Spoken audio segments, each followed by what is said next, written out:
Dr. Ngwanya, welcome to the program. Oh, thank you very much.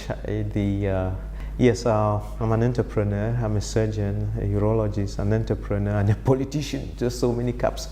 And I think you are dealing with one of those subjects that I like very much, corruption and what is responsible for corruption and what we should do to abate it. It's very important. Yeah, doctor, so much negative energy in the air. Yes, there's a lot of negative energy in the air in our nation, and it's understandable, because if you understand human nature, if you have understood what Maslow's hierarchy of needs is all about, I don't know if you've heard of Maslow's hierarchy of needs. You know, it's a pyramidal triangle. Envisage it as a pyramidal triangle, just like the tripod of this camera, and it has different levels, different floors to it. So at the base of the floor, to the top, that's how the human needs are arranged. And therefore, we are saying that when at the lowest level of human needs, if people don't have food, if they don't have clean water, if they don't have clean air, if they cannot sleep, if they cannot have sex, if they cannot excrete, there's going to be fighting. And it doesn't matter whatever you have from this world. You could own all of Douala. You can own all of Douala and everything in it and all the banks. If there is no water, you would abandon that and go and look for water. If there's no food, you are going to abandon it. That's just how important it is. So when there is a lot of negative energy in the community, you need to step back and find out what exactly the people want. Why is there so much agitation? Why are they so angry? And begin to find out what has happened to the state meeting up with the needs of the people in that hierarchy of needs. So the most basic thing that we will fight for is air, water, food, sleep, sex. And when you go to the second level, there are issues of security and safety. Safe jobs, safe homes. You want good homes where you're not battered by the weather, and you want to know that your tomorrow is secure. Then if you move to the third level, we are social beings. We give love and we receive love. And that's the way God made it. We must love each other. That's the agape. And then on the fourth level, you have the ego. That's self-pride.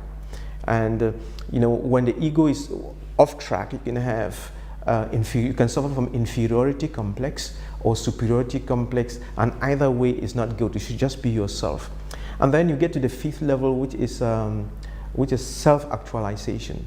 You are who you wanted to be, and you meet your life's goals and so on.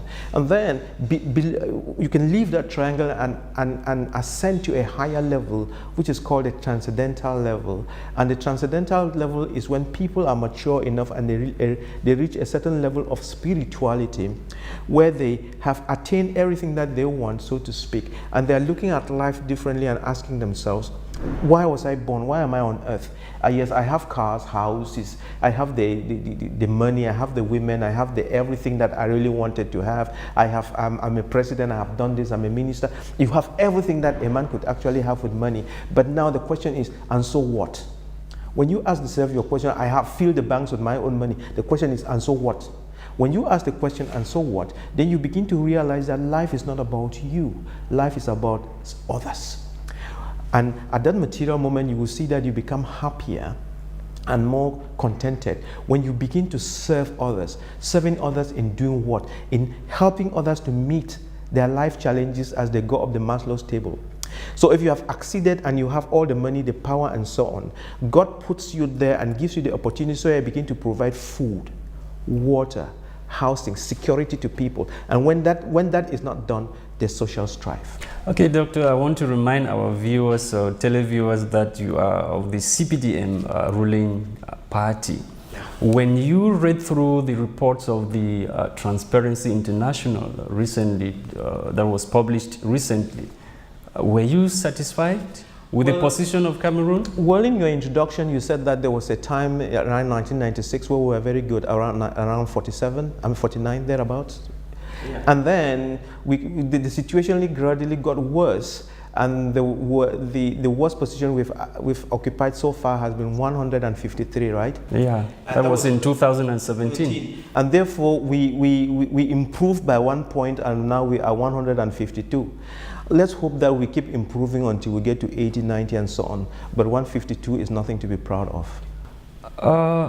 When you look at the way things are going in this country right now, one may have the impression to think that your party, the CPDM, who are in control of the states, are not doing things the right way.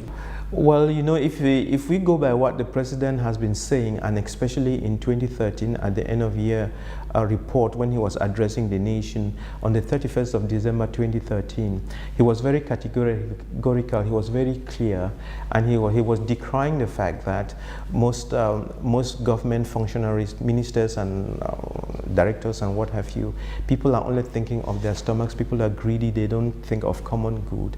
And when you get a set of people working in a system where they don't think of common good, the people are bound to cry.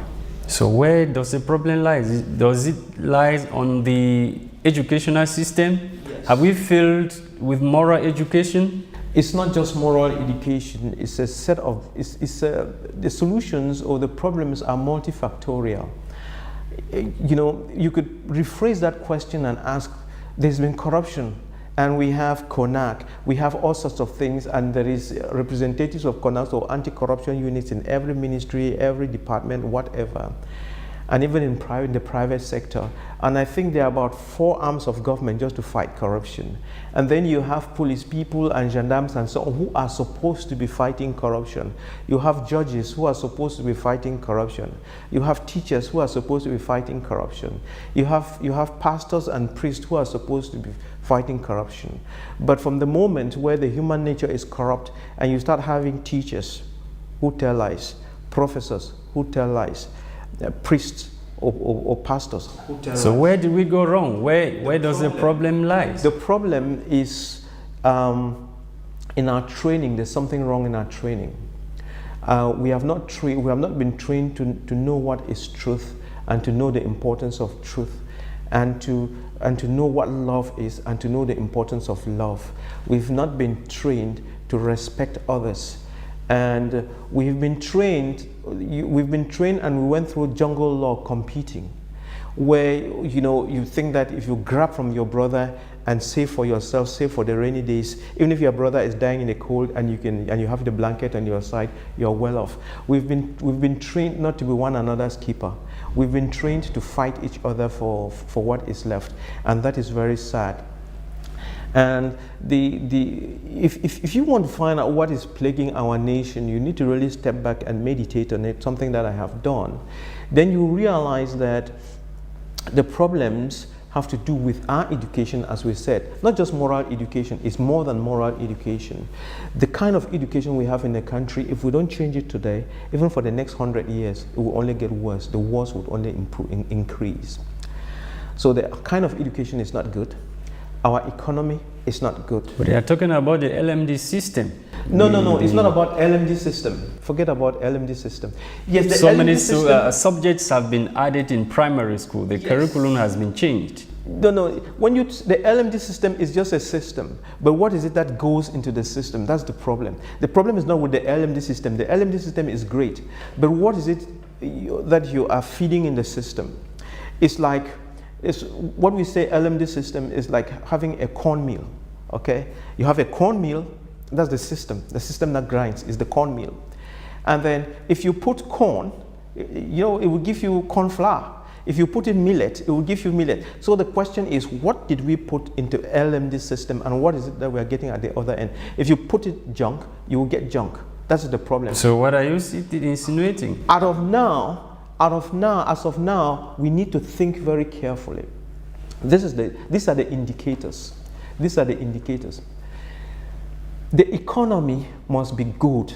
And when I say the economy, what do I mean? What I mean is that the system must be such that people don't have to go and line up in ministries in Yaoundé looking for jobs. But you are in the system. Well, I'm in the system, and if I had the opportunity, I would change it. That's why I'm there, because I think I can do something about it. I can help somebody to understand what is happening. I can bring on my own little contribution, and we change it. And I'm begging that we should change it, because we cannot continue like this. We put in place a system since 1960 which is not very useful. We go to school, we have the system, be it the Anglophone education or the Francophone education, that is not important. The thing is, whatever we put in calling Anglophone education is all wrong. Whatever we put in the machine calling Francophone education is wrong. We have been putting the wrong ingredients in the machine. How do I know that? I know that because most of our children leave our higher institutes or whatever level they get out from and are not functional, they're not useful to the society. The reason that you go to school is to be able to get knowledge and understanding of how things work, to understand the whys and the how. And then once you have gotten those capacities, then you go out into the world and you become creative. By being creative means that you have the capacity to change water into wine. But if you cannot change water into wine and all you can do is tell a story, someone is going to go hungry in your house. And that is the key thing. So go check it out. All our children who have gone to the universities, they only tell you stories and nobody can solve a problem. Until you train children who can solve problems, you have not solved the problem. So we must get to that foundation. And therefore, when you take somebody who went to school and can only tell a story and doesn't know how to solve a problem, even when that person gets into position of power, he still doesn't know how to solve a problem. And all he can do is tell a story, and then the children are crying and saying, we are hungry, and he doesn't know how to feed them. That is the key problem, and we must solve it. And how do you know that? So what is the yardstick? Measure yourself against the education in Finland. Measure yourself against the education in South Korea. How is the education in Finland? Sorry? How is the education in Finland? How is it done over there? All right. When you say education, you give someone a theoretical background to concepts to understand. And then you turn around and take him through a practical session so he understands the concepts. Then when he gets out to the world there, he knows. For instance, we take our children into school and we teach them physics. Just physics. I mean physics, chemistry, and that. Then you teach them the physics of electricity, the physics of convection and all these principles. Okay, but you don't link it so that he understands how a refrigerator works. That's the problem. You have to teach him in the sense that you bring all those concepts of physics and apply it, how it is applied in a refrigerator, how it is applied in a cooling system, climatizer, air conditioner. Be the air conditioner in a car, in the home, and so on. They are the same principles. So our children go and learn. They will learn about electricity, learn about air convection, learn about heat transfers and so on. But these things are disjointed in their minds. And they just write an exam and pass and have A grades. But he is not capable of, understanding how a refrigerator works and going from there and putting down and taking a refrigerator down to pieces and building it back and making it work, and then being able to make a part that is bad and replace it and eventually make his own refrigerator. So you see the problem. Our education, we are training robots just to make noise, shout, sing. They can have even 10 A's or 25 points, whatever, but they are just reciting like parrots. And they are not used to solving problems. And we created a system where we put it into the heads of our children that it's honorable to have a job in the office and be a functionary, be somebody, go to the big schools and come out and sit and wear a tie and get the fans to blow you and get everyone else to bow when you're passing by and shout orders. That is the kind of thing we put in the heads of our children. But yet we have left the creative part of education out there, and we are not doing it, which means that there are so much opportunities all over the whole place. If you have been trained to see opportunities, this country is littered and full of opportunities, yet we don't see them. That's why you have Chinese, Lebanese, Indians, Americans, French, Germans. They're fighting to come to the country because there's a lot there that you, these black people, you're doing nothing with it. So they come and take it, and then they turn around and then employ you. Go see how many Lebanese are out there digging everywhere and so on. That is the problem. Until we change that, the corruption will continue, the social disorder will continue. You must teach children how to make money. How do you earn money? Not by stealing, not through corruption, not by 419, not by nailing some other people to the cross. How do you get money in an honorable way? How do you make money? If you can do it, all this rubbish will stop. Recently, some political leaders were arrested for trying to stage a protest. What is your own appraisal of human rights in Cameroon? Human rights has always been an issue, especially in third world countries, and then it's really a problem that exists everywhere that there's a human being. You know, I used to think about it a lot, but when I observe that in America, the black population in America has been complaining about police brutality in America. You know, they just shoot and kill blacks at will. If you go and check their prisons, you will realize that most of their black males are in prison. Most of their black men, they are on drugs. There are all sorts of things. And you would have noticed too, in the world of cinematography and many of the things they are doing, each time there is a sin, the black man is always in as a thief, somebody who cannot be trusted, somebody who has some funny thing. He's not shown as the hero. Very few of them show the black man as the hero. He always comes in as the houseboy cleaning something, as the man driving the car or doing something menial, having drugs in his pockets and so on. So the black man, you know, there's that message about the black man which is not correct, and the black man in America doesn't have his place, and therefore probably because of their action. When you look at what most blacks are doing, maybe they are the ones portraying such image. No. It's society forced it on them, but again, many of them have not tried to come out of that mindset. But what I was trying to say is that we expect the best in America, but if America cannot reach that best, then we cannot expect. I mean, we in Cameroon, we have a right to complain, but we cannot kill ourselves over that, because the guy in America who is supposed to be showing us the good example is still not doing so. Yes, there are problems. So what are you insinuating? I'm insinuating that there's a lot to be done. You have to do something, I have to do something, the Cameroonian government has to do something, the forces of law and order has to do something, the courts have to do something, but we should be aware of the fact that we must respect each other. And technically, actually, we are talking about education, you're talking about corruption, you're talking about respect of human rights, you are talking about social violence. All of these things are only fruits of something that is not right. We've sown a fruit that we've planted a tree that is not correct. But once you correct that tree and begin to put in the right fertilizer, it would bear the right fruit. Are you getting what I'm saying? Can you tell our viewers the tree? The tree, it must be the tree of truth. Whatever you do must be truth. When you plant the tree of truth, it would bear fruits that are called truth.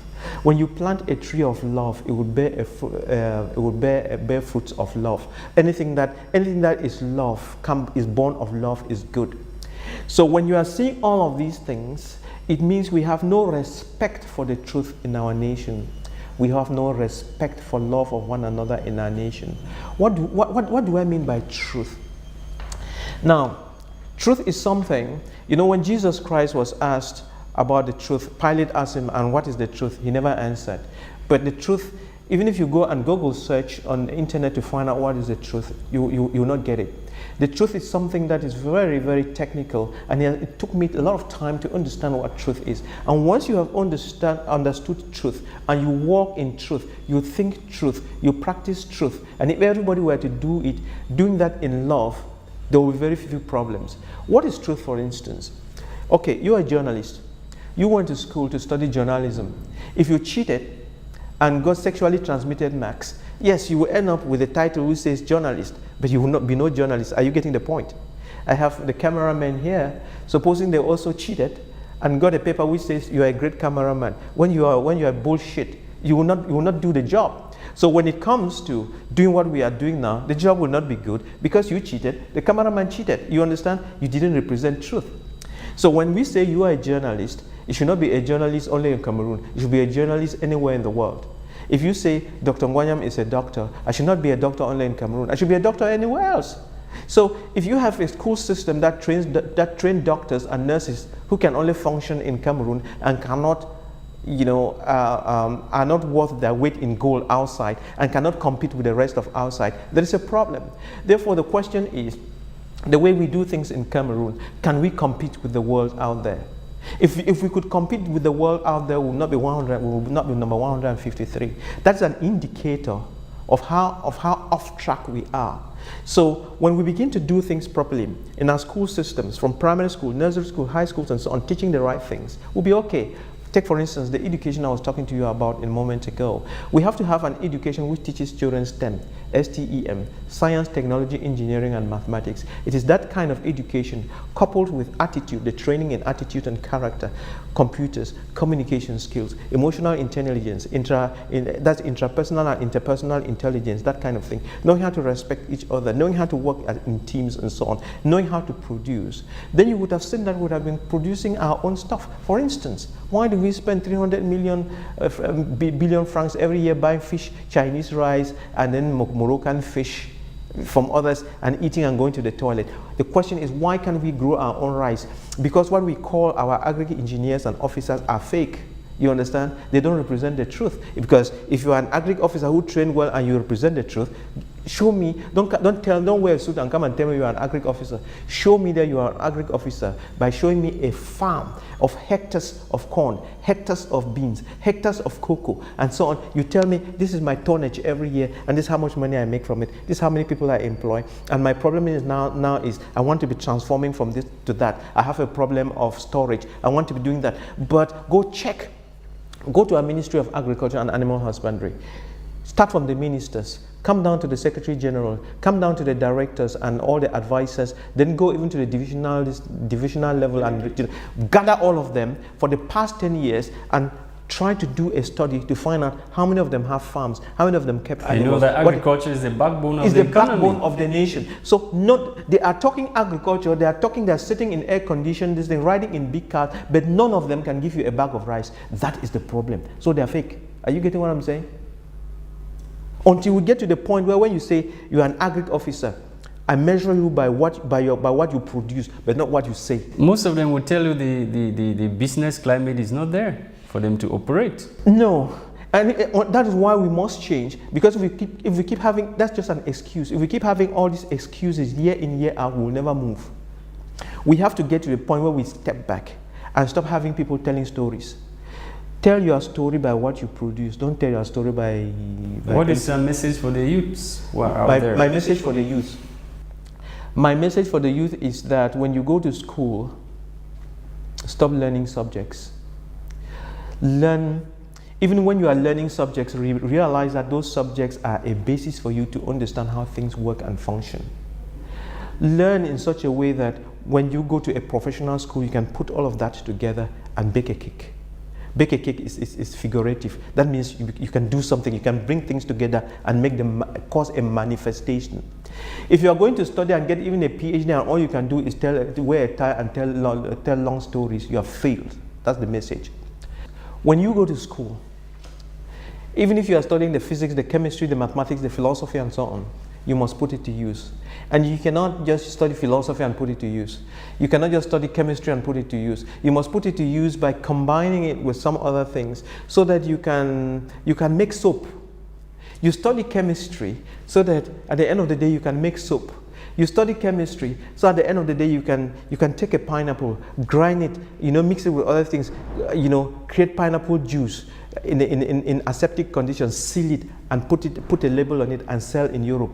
That's what you study for. Don't just study chemistry for the sake of chemistry and telling stories. It doesn't work like that. So the kind of studies we've been having in Cameroon, you could say that it's like someone going on a journey from Bamenda to Yaoundé, and we got to Bafia and we stopped.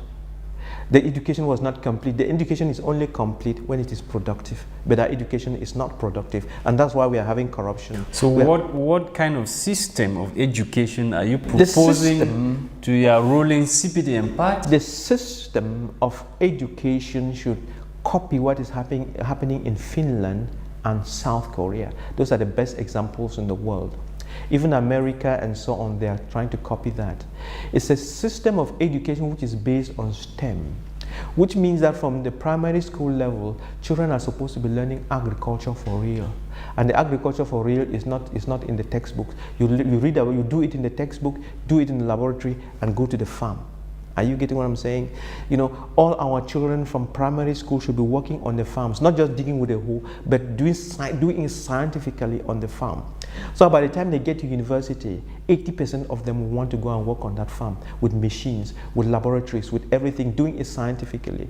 In America, you have only very few farmers feeding all that population because they are doing it right. So this kind of agriculture with a hoe and cutlass that's not the agriculture we are talking about. Our children need to learn the science, the technology. Technology is the basis of a lot of things. Engineering is the basis of a lot of things. And you need the science and the mathematics with these things on the one hand, so that you understand how systems and things work. Then you add character training to them. You add, we mentioned agriculture, that's the backbone. We have to realize have you drafted a curriculum that you may want to present to the government, propose to the government? What I would like to tell you is that already at the level of the Ministry of Higher Education, the Ministry of Higher Education, you know, for the HND, HND programs and the other programs in the professional schools, those programs were recently revised because they realized that from 2003, even though we said they were professional schools, most of the training was still not very productive. And to answer the question, the curriculum had to be tweaked. There are new curricula that are sitting on the shelf over there. They are new, they have just come out of the shelf in English and for the Anglophones and for the Francophones that really target professionalism. So that when people come out of school, they are very functional. But so in our country now, you can still see the state universities, which are mostly subject-based and people telling stories. Then you have the private institutes, which are more professional. But what you want to do is to get more of those state universities to be training people in professional areas, not that storytelling, because as long as we continue with storytelling, we still have a problem. So will that solve the problem of corruption? Yes, it will contribute, but if you don't correct that, the woman who goes through this system and then they are competing to sit in an office somewhere, a woman who went through that school getting her marks and her degree sexually transmitted to her will still get her position sexually transmitted in the ministries. She will get there and wouldn't know what to do. And then if you go to a ministry, to an office, and someone is very rude to you, or just particularly nasty, just know that they got the job not because they love the job. They're just looking, number one, they're just looking for something to eat, not that they have job satisfaction. Number two, service is not part of them. And number three, they were not well trained. So you can tell people who just leaped into a position that they were not meant for. They just grabbed it because they gave 10 million here or down, did something that was funny. They are not very good. And we need to correct that system so that merit is respected. When you get a system where merit is respected, get children to move out of this civil service mentality and begin to focus on the private sector where the jobs are, then a lot will change. But if you still have all these children going to grammar school, reciting French literature, I mean, for instance, you have a whole department, people studying French literature, and so to hell with that. What are you doing with French literature? And I was, in fact, something happened 2-3 years ago on the national news. There was an announcement during the news of someone who was going to present a thesis on Demvet. Demvet is this musical thing, you know, the attributes of Demvet. He did a PhD study on the attribute of Demvet, and that was read on national news. That such and such a person, and thereafter they said there was this professor, and he passed with mention très bien. I think that's real bullshit, honestly. PhD in vet, who cares? Give me a PhD in rice production, and when you are saying PhD in rice production, be showing all the tons of rice you have constructed, then we are in business. But PhD in vet, this is the kind of thing that is causing problems. And if you look very carefully, if you've been watching our TV channels all this while, many of those professors go up telling stories and so on, politics, left, forward, center, and so on. Professor, these professors are bullshit. Thank you very much, Dr. Nick Ngwanya, for accepting to be guest on our program today. Thank you very much. We need to be able to solve our problems by being truthful and having love, serving in love, respecting life. And when we say being truthful, it's in everything that we do. Our education, our politics, our work, our human relationships. As long as we align with the truth, we shall be liberated. Okay, Doctor. Thank you, Doctor. God bless.